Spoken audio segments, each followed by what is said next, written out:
Okay, we'll try this again. Oh, that's better. Good evening, ladies. I'm so glad you joined us on this rainy night. Probably all your hunters are home getting ready. My name is Angie. My trail name was Princess Warrior. You'll hear more about that later. So, first of all, I want to talk about how 8 ladies laced up and showed up for an adventure of a lifetime where we would grow closer together and meet God in a very, very special way. I saw this post on one of the Facebook groups I'm on for the Appalachian Trail, and it summed up my feelings of the trail in a beautiful way, so I thought I would share it with you tonight. The trail has its way of breaking you in only in the most commendable and toughest ways imaginable, to shed the weakest parts of yourself that you didn't know existed in the comfortable outside world. From that moment on, you learn about who you are, who you really are, and what you are made of. You are capable of more than you can imagine, mentally, spiritually, and physically. So I'm going to start with the dream. The dream for me began in my recliner. Yes, my comfy chair with my snacks, reading books about the Appalachian Trail, watching movies, and watching those survivalist shows. I would always say, I could do that, as my husband would giggle at me. It seemed so easy from my chair. On a beautiful fall day last year, Crystal called and invited me to get out of my house and out of my chair to go kayaking down the river. We began talking about dreams, the unattainable ones, the ones that we don't think at all are possible. And I had shared with her, I have a dream of hiking the Appalachian Trail one day. She says, we could do that. She was my encourager from that very beginning and still is to this very day. So for the next 2.5 hours as we kayaked down the river, we talked about hiking and who we would invite and who would come and all of these things. And so we, of course, had to invite all the Bible study ladies. Me, I was still thinking, I was just kind of talking about it, how you talk about your dream, like this is really what I want to do, but so training. Some started out strong, others not so much. For me, it was lack of. There was no training for me. In the winter, I got really sick, starting in February, and I had a lot of stomach issues, and I was back and forth to the hospital, and I was really feeling like, it's February. This is not going to happen for me. And one evening, as Crystal was taking me to the ER, all the way there, she talked about hiking the Appalachian Trail and how we were going to do it. And the whole time we were there at the hospital and the entire way home from the hospital, she talked about hiking the Appalachian Trail.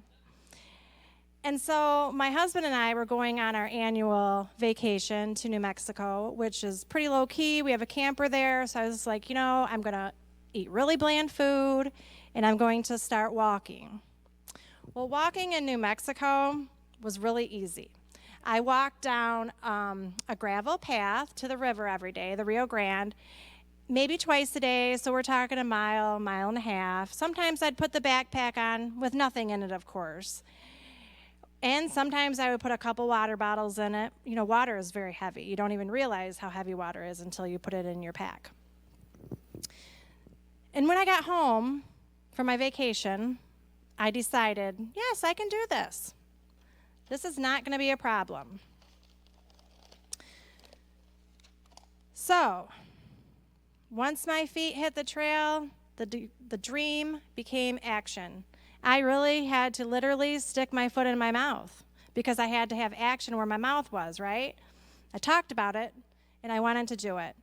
And one of the things I remember before leaving, actually, is my grandchildren said to me, they call me Nina, how are you going to do all of that? You have all your back problems and your neck problems and you're sick a lot, and how are you going to do that? And I said, this is how I'm going to do it. God is going to be with me, and he is going to see me through, and you can do anything in life that you dream of. And if life knocks you down, and if you fall down, you can get back up. So I just want to take a quick minute and shout out to my grandkids that are watching. I love you, and this is for you. So, the terrain was rocks, roots, and fallen trees. It was not, it reminded me more of rock climbing without the harnesses and the ropes. God became our harness and our rope. By the grace of God, none of us came home with life-threatening injuries. You know, we could have died out there very easily. There was so much that could have happened to us, and it was just like, God put us in a bubble and carried us along. As we walked, I walked mainly with Crystal, and as we walked, we sang, we talked, and we praised God. Sometimes we just walked in silence. Now, Crystal and I walked the same pace, which actually worked out really well because I did spend one day with Ursula. It was almost as if Ursula and Crystal were like, okay, who gets Angie today? Like, I'm a little kid and I'm the toddler and they got to figure out who's babysitting me. But Ursula pushed me along, and we were the first ones to camp. I think it was the very first day, and I know it drove her bananas being behind me. So the next day, I was with Crystal, and somehow I was with Crystal the entire rest of the days. But God had a plan for that too, and I'll share that a little bit with you in a few minutes. So as Crystal and I would walk, I remember one day in particular, we all got up, started out, and Crystal and I were literally the last ones on the Appalachian Trail. That was people out there for day hikes. That was any kind of through hiker. That was any hiker at all, really. I think we rolled into camp 11 hours later, and it was interesting. So that was how the days were for the terrain and the journey. Here's what gets interesting, is we probably had about one particular day, we had probably about 5 miles left to go. And I was spent. Literally, I really didn't think I could go another step. My back hurt, my neck hurt, my knee hurt, my eyeball hurt. Everything hurt. And I just prayed. I said, Lord, please help me. You're going to have to take the rest of the way because I can't do it. And no sooner did I get that prayer out, and around the corner comes Ursula. And it was like God with skin on. I was so happy to see her face, and she came back and she said, Angie, I'm here to get your pack so that you can walk a little bit freer. I felt like a new woman when I took that pack off. It was amazing. And so Crystal and I carried on, and she, of course, had her backpack. And then we got about 2 miles from camp or so, and Crystal was really struggling. She said, I just don't know. I mean, it was a long day. I can't remember how many mountains we climbed that day, but I think it was maybe 3. And that's a lot. A mile in the mountains is not like a mile in northern Michigan. So around the corner comes Ursula again. Crystal, I'm here to take your pack. And we were so thankful. And we made it to camp that night. It took 11 hours. I think we rolled in at 8:30, 9 o'clock at night, but we made it. So your emotions. Your emotions out on the trail are tenfold. You become so raw. Your highs are really high and your lows are really low, and it's not uncommon to feel those feelings, all those feelings in one day. We laughed, we cried, sometimes we screamed, but it was very healing because your emotions are so intense. And we all had our own baggage that we brought in, so we needed that healing process. So packing and unpacking, oh my goodness. If I never hear a zipper zip or a clip for the rest of my life, I will be happy. Roll it up, zip, zip, zip, clip it up. roll the sleeping pad out, roll the sleeping bag out, get out your small little tiny pillow for those that brought them. I brought a pillow. Now, Ursula, of course, you all know she didn't bring a pillow. But I brought mine. And so it felt like the sleeping bags felt like a little kid in a snow pants and a winter coat going out to make a snowman. You know, you can hear them walking through the house. And you hear those packs all through the night. So packing up and unpacking was quite the process. Because everything we had to unpack and repack every single day, sometimes several times a day like Sasha. But anyways, pain. I was in excruciating pain. My backpack was not the right backpack for me. Did you know that when you go hiking, you should have a backpack that fits the structure of your body? I didn't know that. So the backpack laid on my lower back, and my neck hurt. And here's another one for you. I thought when you hike, you know, my hiking shoes here, I bought them brand new. I thought they were so cute. I thought it was a good idea to have my hiking shoes a bit loose, you know, so your feet can move just a little bit. Well, the second day I took my shoes off, and both my toes were bruised and battered, and blisters were starting to form in between my toes. Do you know your baby toe? You know, the one you never notice? You will notice that toe. If you get a blister in between that toe, your heart beats right out of it. Naomi, my doctor up here, she had to literally touch my nasty feet every day and put Band-Aids on them to get me through. Second day, Ursula says, come here. She tightened those shoes up so tight. She had to tie my shoes every day so I could go hike. And Crystal had to put on this backpack every day on me. My backpack. She had to put my backpack on me. And this backpack, there was something wrong with those straps. Of course, they didn't fit me right, but there was something wrong with those straps. Literally, every 10 to 20 minutes on the trail, Crystal had to, I didn't have enough upper body strength myself, so she had to pull my straps, pull my stomach strap. I looked like I was a torture device. We were ready to just pitch that backpack down a mountain, but, you know, I needed that stuff. So I felt a lot of pain. Sometimes my knee would hurt, and so every step I would take was just excruciating. But meeting new people, we met so many interesting people on the trail. They were so kind. It was so different than the real world. People wanted to help and step in. Family gave me vitamins to help with the pain that I was having. Another couple that stayed at one of the shelters with us gave me some Band-Aids for my toes. And as we were walking into a shelter one night, after Crystal and I looked like we were probably 75 years old, you know, walking in with our trekking poles, bent over, breathing heavy, ready to fall over.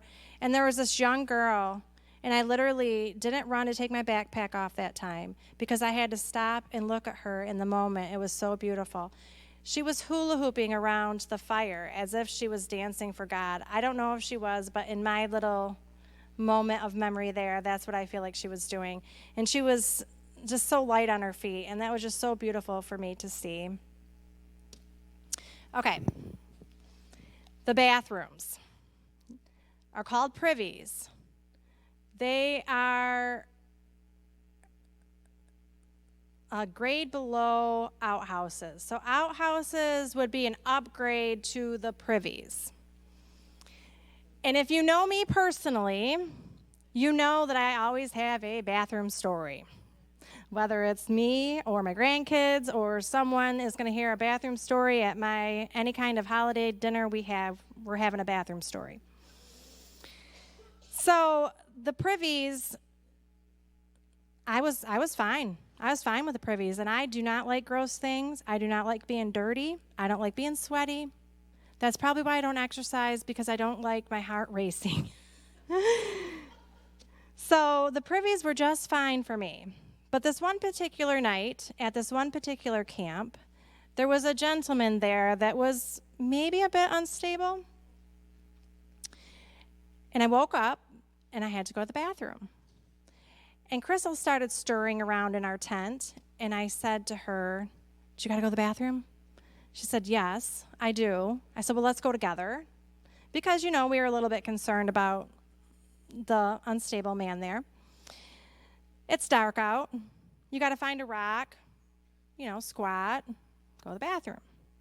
So we're looking around. We find our rocks.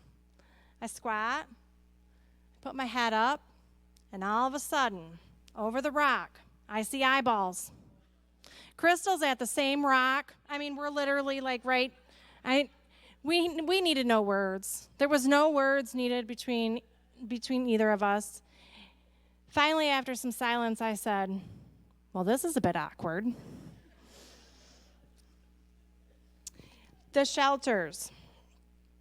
I preferred our tent. It was my little stinky cocoon, but I was happy there because I could zip everything up, and there was no critters getting into my tent. But there were times when we had to stay in the shelters because of rain. There was a lot of rain, and you were damp and you were cold. You were uncomfortable most of the time. Well, at least I know I was. So the shelters have mice, and they have rats in them, spiders. We had to sleep in them. And once I get into my little sleeping bag there, I would zip it up, and I would tie it up, and I would try to get my whole entire head in there because I've heard stories about mice coming up and sniffing your hair. I heard about a gal on one of the Facebook posts I'm on. She had put chapstick on her lips and woke up to mice chewing her lips. Yeah. So this was a huge fear of mine. So it was very uncomfortable to do this. But we had to sleep in the shelter. And so you heard people snoring, people rolling around on those bed mats because they're like air mattresses. So put, 10 of those air mattresses in there and listen to a bunch of people that walked all day. It's very loud. One night I woke up and I thought, my goodness, who is like eating chips in their bed? All I kept hearing was this crunching, crunching, crunching. It was mice crunching on the things that were left behind. When I mentioned it to the other ladies in the morning, that's what they told me. So water and food, everything was hard out there, everything. Going to the bathroom to get out of the tent, we had to army crawl. I had to put on swimmer shoes. I brought swimmer shoes with me. So my feet were constantly wet. Why a person would bring shoes like that, I don't know, but I did. They were cheap. So water we had to get from a stream. So you get your water, and then you have to filter your water before you drink your water. It's a whole process. Same with the food. But for me, I didn't have to do a lot with the food because Ursula, bless her sweet little heart, she had made me dehydrated food so that I'd be healthy on the trail because we were very concerned that I would not be well on the trail. And I was great on the trail. And then I got home from the trail and, well, anyway, we'll leave that for another story. So, my friends, these ladies up here, they were God with skin on. I could not have done this dream without them, this experience together. It was amazing to be a part of their group. They all looked after me, each and every one. God showed up and sprinkled some peace and joy like a soft, cooling rain through my friends. It was a blessing. So, as I wrap up, I would like to ask you, what heavy baggage are you carrying? Our God, our Creator, is waiting and willing to take that from you. Also, what dreams do you have that you feel are unattainable? Maybe they're small dreams, maybe they're large dreams. Whatever they may be willing and be ready. With God, anything is possible. After all, He is the one that gives us the peace that passes all understanding, right? Thank you, ladies, for listening to me share and babble on. I could go on and on, but we have other speakers. So again, thank you.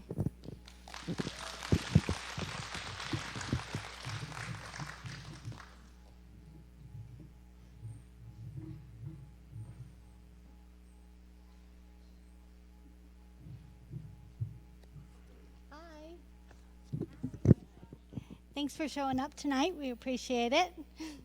My name's Sasha. My trail name was Kitchen Sink. Or Sam from Lord of the Rings. Yes, that one.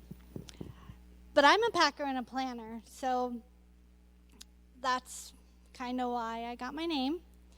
When we started the trip, we always started with a checklist or whatever.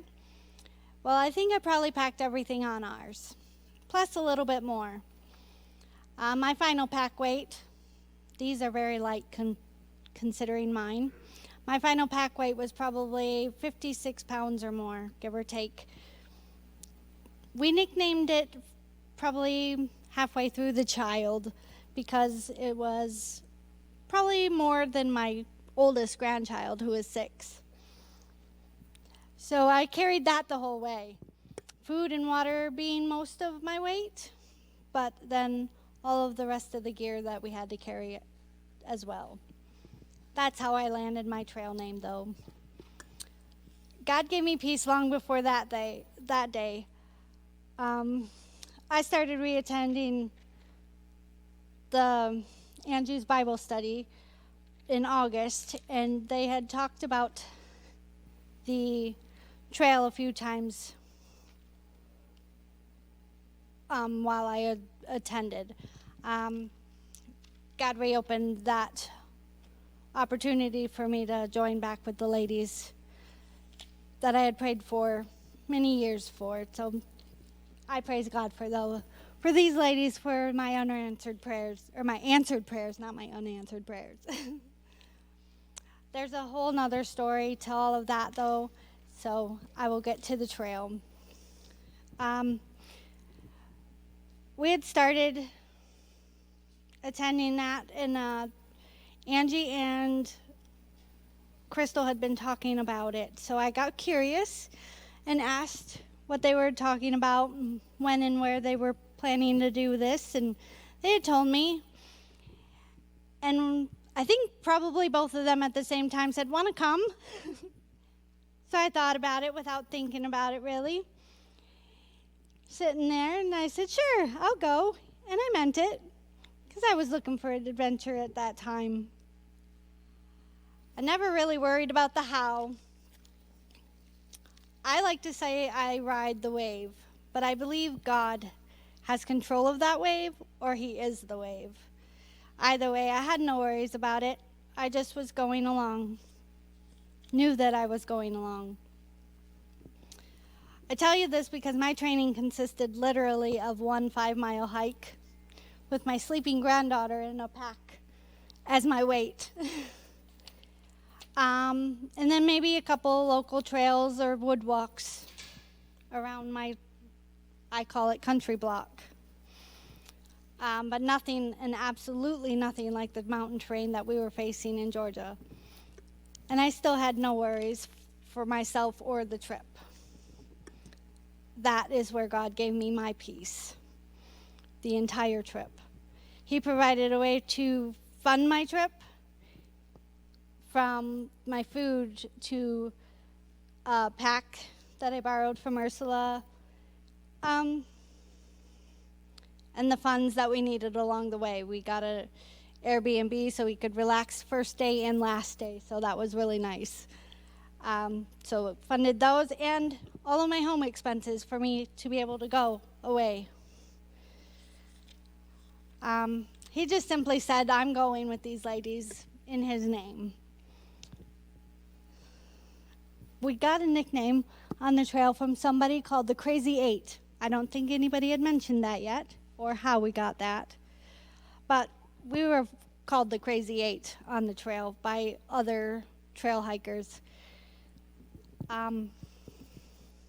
Just because of the stories we told, and us being non-trained and everything, just going along with the walk on the adventure.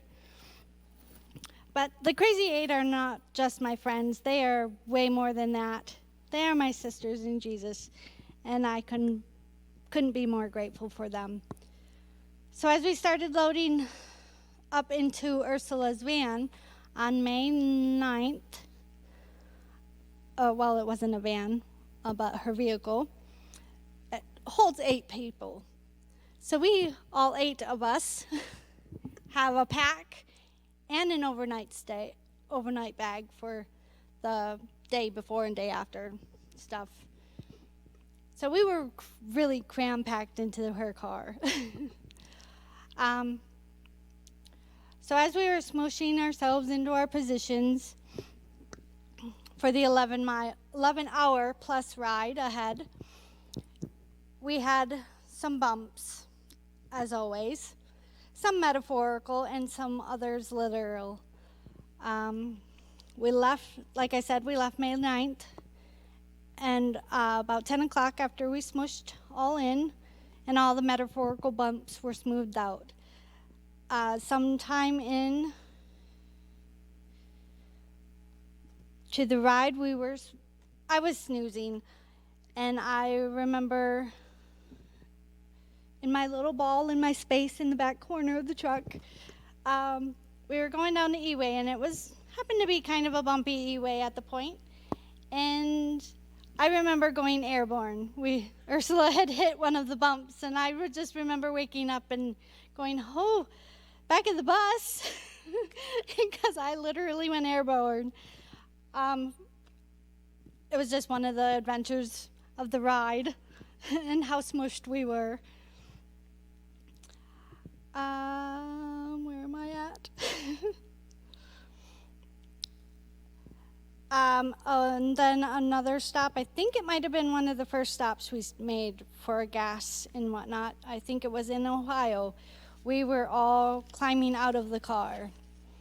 And the attendant must have been watching us, because by the time we got inside, I think it was Ursula and I that walked in, he looked at us both with a really strange look on his face and was like, is that a clown car? How many of you are in there?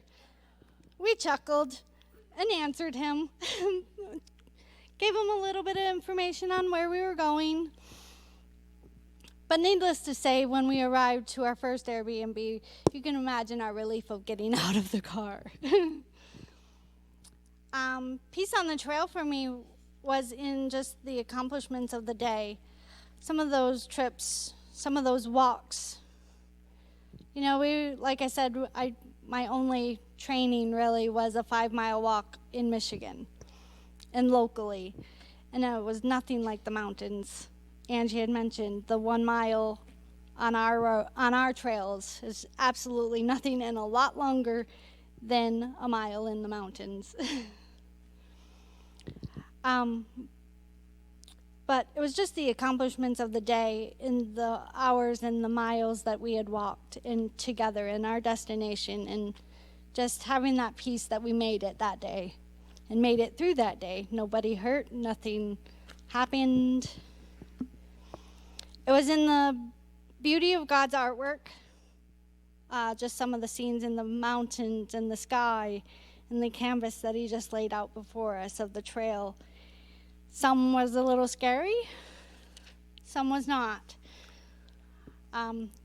We were grateful for a flat zone many, many times, because you were going up or you were going down, and a lot of it was rocks and a lot of it was roots and very rough terrain. But the joy was just in the walk itself, just being outside and visualizing and just thinking too, you know, about where we came from and how we got where we were. So it was really nice to be with all the ladies. Also, witnessing him on the trail, just knowing that he was with us always, and the ways he placed his protection on each of us. I'll give you an example of that. It was probably day 2, maybe 3. It was one of our only days that we began with a descent rather than a climb. I was grateful for that in that day. We had not been on the trail long. We were going downhill. It was rather narrow, rocky, for sure. I began to hear, footfall, heavy footfall, like somebody running. And I turned around and I checked to see what it was, and I saw Gabby. She had a frantic look on her face. She must have tripped over a root or something in the trail or a rock. And just in the momentum, her face was frantic, because she was going downhill. She couldn't stop. I watched God as she was running. She hit the edge of the trail, and this is a very steep hill off the trail, so she wouldn't have stopped. But I watched God grab her on the very edge of that trail and put her back on and stop her before anything bad happened. That was just one of the miracles and the ways I saw God working with us all. Because that was a very scary moment. I think we all needed to take a breather after that moment. But I watched him put her back on, and we all breathed the breath of fresh air after she had calmed down. We all calmed down, because that was a very scary moment for myself. I can only imagine for her.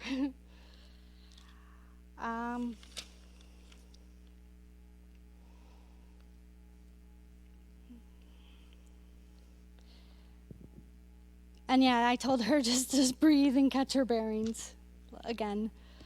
And then we just continued down and trying to remember some of that day. It was just, I think that was the beginning of the day, so that was just a scary moment, and we just kept walking and got through it. I don't know, I don't have anything else to say on that one. Sorry. But I witnessed God in all the extra determination and the strength he gave us all when we needed it the most to continue. With Angie and her back and her feet and her stomach issues that she had just days prior to our trip. And she kept going. He gave her the strength and the will to go all the way. Crystal and her exhaustion and determination and praise to God the whole way. That was just a beautiful witness to me. Giving it all to him, knowing that he was always with us. He just reminded me of the promise that he will carry us through all the way to the end of all of our struggles, not just our trail struggles, and he will do it together. And he always winks at me in those little things. All glory goes to God. I would never have experienced this trip or opportunity to have this trip had it not been for him. His peace for me in one message is I can do all things through Christ who strengthens me. Philippians 4:13. Thank you.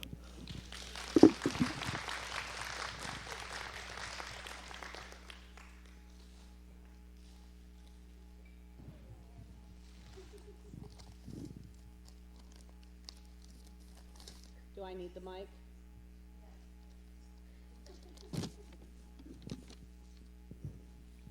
Do I need the mic? I feel like I'm loud enough. Okay.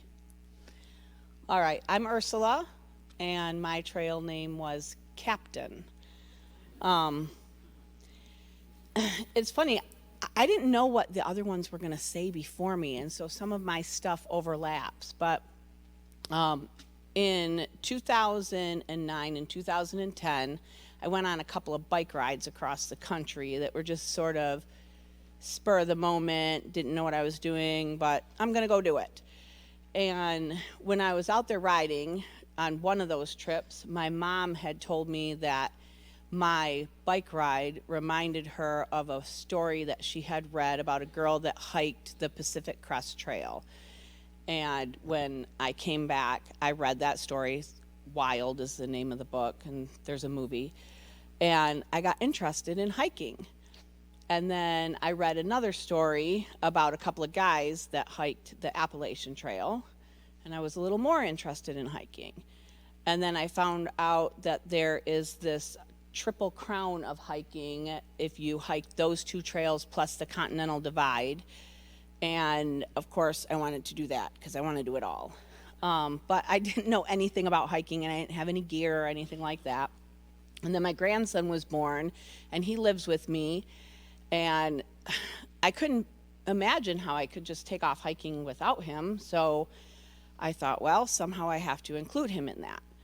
So when he was about 4 years old, or he had just turned 4 years old, we went on our first hiking backpack trip.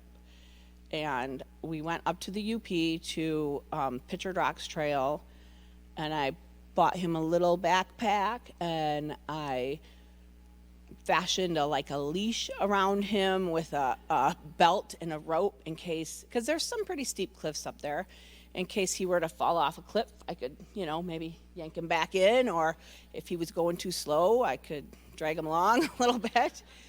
And I dehydrated all of our food, just like I did for me and Angie, because I've got a funny food thing.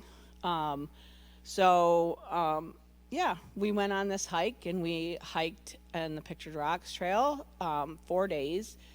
We averaged, me and my little 4-year-old grandson, 5 miles a day, which I thought was great for his little legs. I carried all of our food, water, tent, sleeping bags, stuff like that, because I'm picturing like me and him are going to hike the Appalachian Trail someday, and I might have to carry a lot of our stuff. So I wanted to make sure that I could do my part. And on that hike, I met a guy who had done that Triple Crown, and he told me if I ever wanted to do it, I should start with the Appalachian Trail because it was the best marked. These girls might tell you something different, but it was marked really well.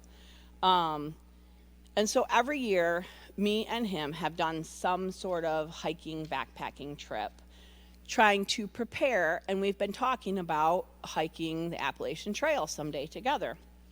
But just trying to figure out how we could do this, like how we can leave home for a length of time and carry all this stuff or have things mailed to us, just trying to make this plan. Just haven't gotten around to it. And a few years ago, Angie and me were having a conversation and about the Appalachian Trail and about me and Braden hiking the Appalachian Trail, and she tells me that it has been her dream to hike the Appalachian Trail. And I'm looking at Angie with all of her health issues and her pains, and I'm like, okay. And she said, maybe we can do it together. And I said, I'm not going to carry your stuff, Angie.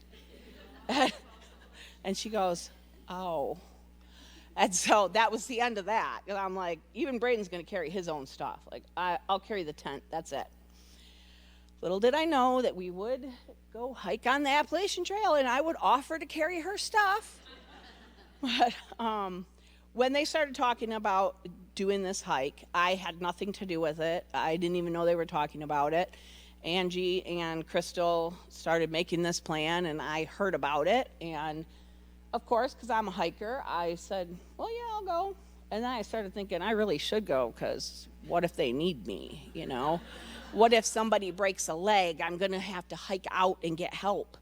So it was like my duty as their strong, tough friend to go with them. And I had this whole plan about how, like, Crystal, who had planned the route and where we were going to stay, like, she's going to be in the lead, and we're all going to be together in this line hiking down the trail, and I'm going to be at the back of it in case anybody needs help.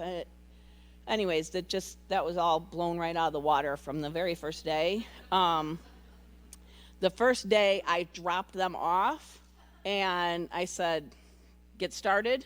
I got to go take my car to the end, and I got to come back with a stranger, and just go. I'll meet you. And they did. They hiked. It was a short day, a super short hiking day. And when I got there, they were already, it took me a couple hours to do that car thing, and they were already at the camp when I got there. And I'm listening to them, listening to Angie specifically talk about how hard it was, and I was thinking, like, it was only a couple of miles. Like, and I started thinking, crap, like, tomorrow is going to be a longer day, but really not one of our long days. And so maybe Angie needs to get a head start so that it doesn't take her all day. And so in the morning, like, I had everybody gets their stuff packed up, and I had my stuff all packed up, and Angie, who didn't have as much stuff to pack up as the rest of us, had her stuff packed up, and I said, how about if we take off, me and you, right now? And that way, if you're slow, you know, they won't be too far ahead of us. So we left early, and we hiked, and we hiked, and we hiked, and she would say, she was going pretty good. She was clicking along almost as fast as I would like to, and I was behind her, so it was a little frustrating because I like to hike a little faster, and she talks a lot, but but we just keep going, and then we'd be like on a steep hill, and she'd be like, oh, can we take a break? And I'm like, yeah, you get to the top of the hill, it's a break on your way down, just keep going, keep walking, one foot in front of the other. And she kept going, and I pushed her the whole way, and then by lunch, we made it to this waterfall that we had all planned on stopping at for lunch, and they had not caught up to us. So I'm like, we're going to take a nice long break at this waterfall, and we'll wait for them here. And we were there for a long time. We were like 45 minutes, I think, before any of them showed up. And we waited for everybody to get there. And now, you know, my mind is thinking, well, we've had plenty of a break. Like, once everyone is here, we're going to get going again. And so that's what I talked her into, that as soon as everybody got there, we got a couple of pictures together, and I'm like, we're out of here. So get your backpack back on. And we hiked and hiked and hiked again. And we made it to the camp first. But it was a lot of work for Angie. I knew it was a lot of work. And I'm looking at the map thinking, we have a longer day tomorrow. And I really didn't want to have to push her the whole time. And I didn't want to have to hike that slow either. I wanted to go at my own pace. So I got it in my mind that I am going to start out before everyone else, hike to our campsite, and drop my backpack, hike back, and get Angie's backpack. But I didn't want to tell her because I didn't want her to not hike as far as she possibly could. So I did that. I started out before everyone else, and I hiked at my own pace, which is maybe a little bit faster than them. And I don't take breaks until I get there. And then by lunch, I'm there. And I took a nice long lunch. And on the way, I had been hearing from people that I passed that there was a big storm coming. So I get there to where we were supposed to camp, and there's no shelter there. And there was supposed to be a bear box, but there was no bear box. And which is what you put your food in to keep it protected from animals and like the rain or whatever. So I dropped my backpack off. I had a lunch with my poncho on because it was raining a little. And I thought, 2 miles up, there is a shelter, bear box. But it's further. We have to hike even further on our already long day. So I think that's a good idea. We should hike to that next spot. So I'm going back to get her backpack anyways. Like, it's just making it easier. But I'm hiked back. I passed Naomi and Jackie first, and I told them my idea. And I said, do what you want. You can stop there, or you can hike on to the next spot. And then I get to Mackenzie and Sasha and Gabby, and I tell them, by that time, I decided I am going to the next spot. I don't care if anyone else says you guys can meet me there tomorrow, but that's where I'm going. because it's supposed to storm, and if we need some shelter, we should be at the shelter. So I finally get to Angie and Crystal, and Angie was so relieved to see me when she was. It made it so worth it. And I took her backpack and I told them my idea, and they did not sound like they wanted to hike further. But I take off, and along the way I've decided I'm taking her backpack the whole way, so they're probably going to have to. So I hike past my backpack, I hike the extra couple miles, take it to this shelter, drop it off, meet some people there, and I hike back because I thought, well, I had to get my backpack. So I hiked back to get my backpack, and that's where I found Crystal and Angie, which all of the other girls decided to hike on too the rest of the way. Crystal and Angie were at the spot that we were supposed to stay at, and they were having a little snack and a cry, and they were. I got my backpack, and I'm like, we should go to, anyway. So I take off, I take my backpack, I get there, and I dropped it off, and I said, I'm going back for Crystals, because they need to get here by dark. So when I dropped it off, the people that were there, like the hula hoop girl, anyways, they're like, this is the meaning of true friendship right here, this girl.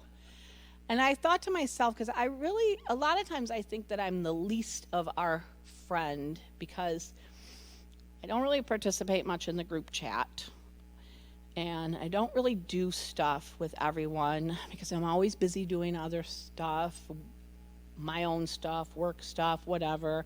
I guess I don't have that much free time, whatever it is. I feel like I'm the least of our friend, even though I love them. But, yeah, that just made me feel good that those people they didn't even know me, considered me to be a good friend to my friends. But I went back, and I had to force Crystal to give me her backpack because she was pretty determined to do it herself. But I'm like, you want to get there? Come on, just give it to me. Just give it to me. So she did. And I hiked it the rest of the way. And that was the day that I got the name Captain from those people that were there, because they said I was like the captain of a ship that wouldn't leave my crew behind. And that was the day the first day that I hiked almost 20 miles.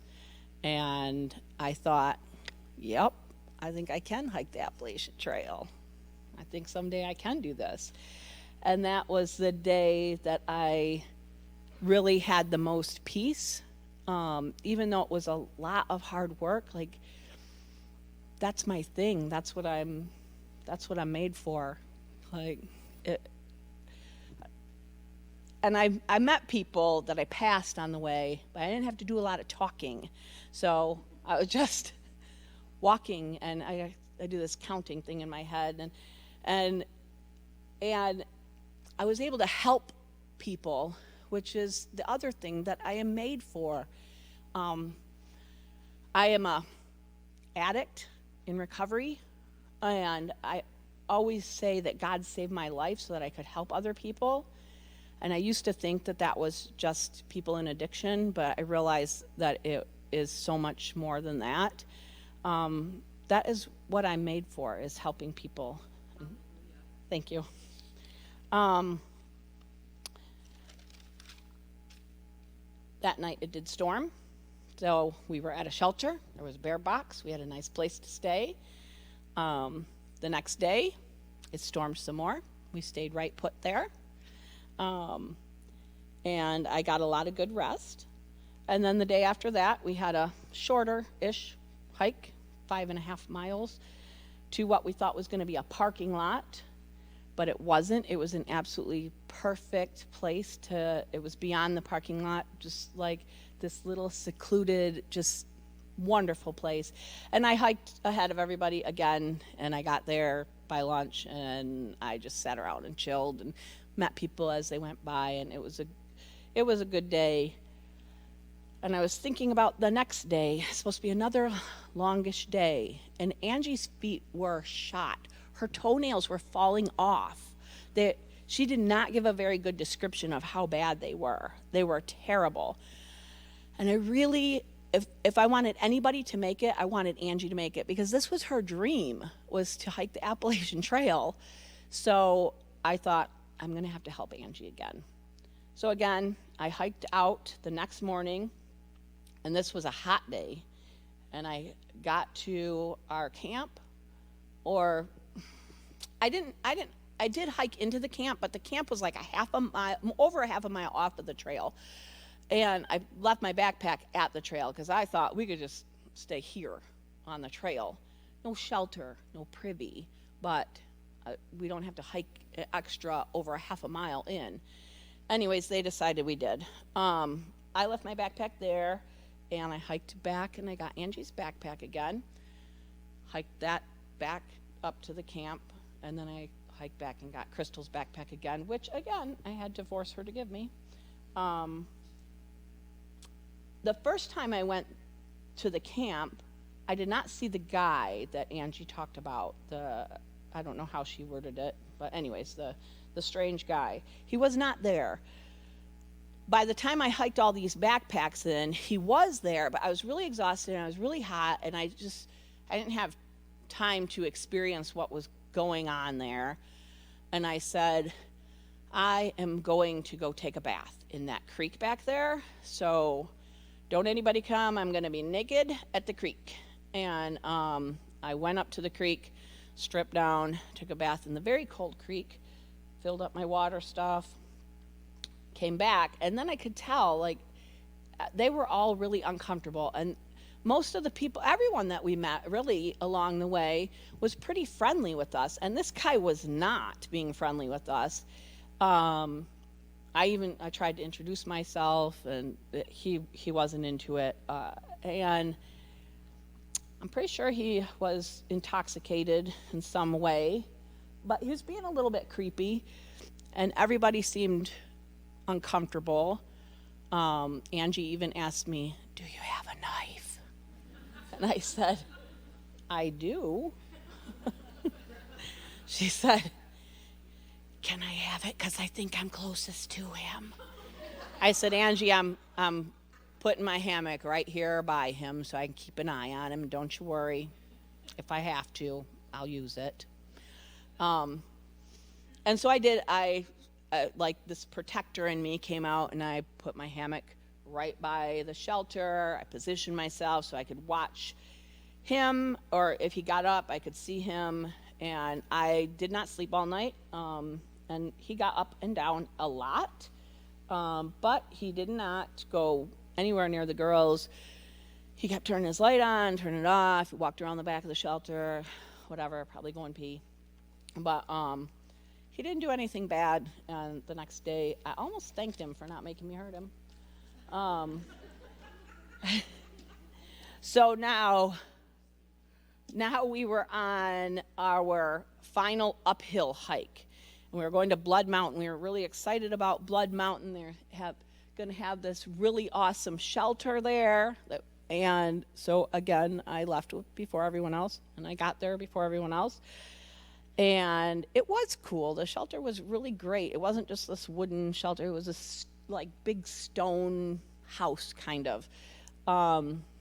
And there were giant rats. Giant rats there. So Jackie was, that's kind of how I felt about him. Jackie, it was well known that Jackie was afraid of mice getting into her tent. So Jackie had brought this cayenne pepper that she sprinkled around her tent, in the circle around her tent every night. And I kind of thought that was funny until the rats were there in the shelter that we were going to have to sleep in, because there's no place for hammocks or tents at the top of Blood Mountain. So I didn't want Jackie to know about the rats, but I did want some of her cayenne pepper. I didn't want to tell anyone about the rats, because who wants to sleep with rats? I did not want to sleep with rats. But I think a lot of them saw the rats. Anyways, when Jackie got there, I asked her about her cayenne pepper, if she had any left, and she did. She had quite a lot left. So there's two rooms inside of this stone house, and we were in the back room. It's where we're going to lay all of our mats across. So we took all of the rest of Jackie's cayenne pepper and sprinkled it all the way around the interior walls, on the floor, at the edge. The walls of Blood Mountain Shelter are probably still red with cayenne pepper.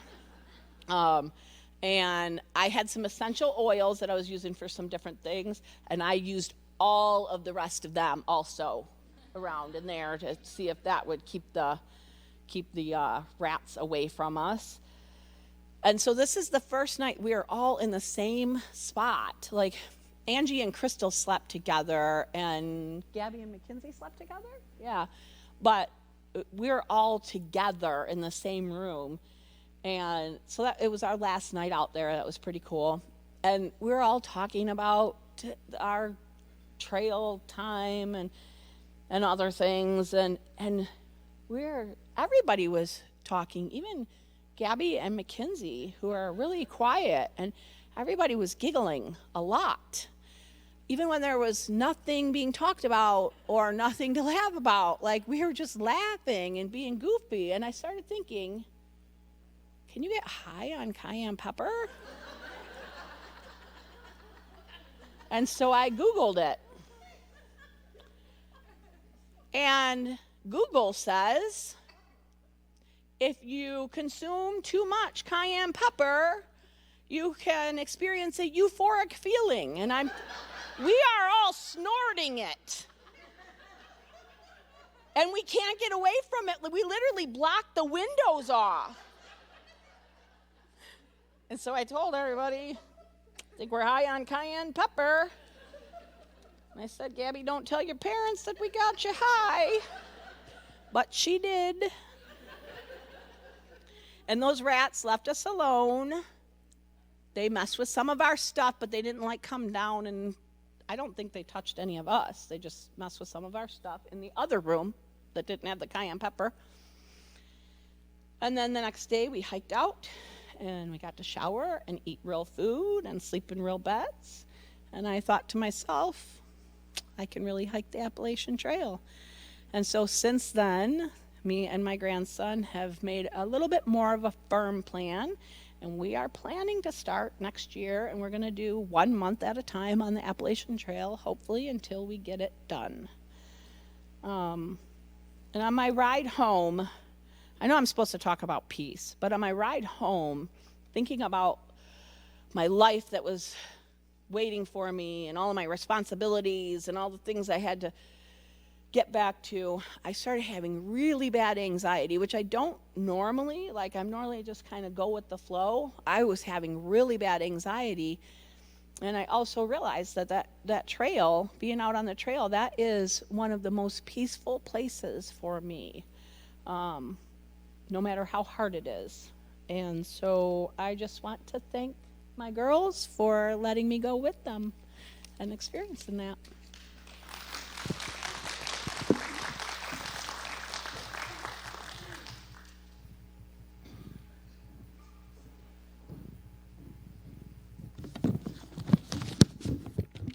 Hi everyone, my name is Jackie and my trail name is Tripsy. I am very clumsy and I do trip a lot, and I did trip a very lot on the trail. I did not get no broken bones, so God was watching over me. Crystal had texted me one day and asked me about the Appalachian Trail. She said, would you like to hike it? I said, oh yeah, I hike all the time. I hike everywhere. I'm really good at being outside and doing all this stuff. I'm really excited about planning and doing all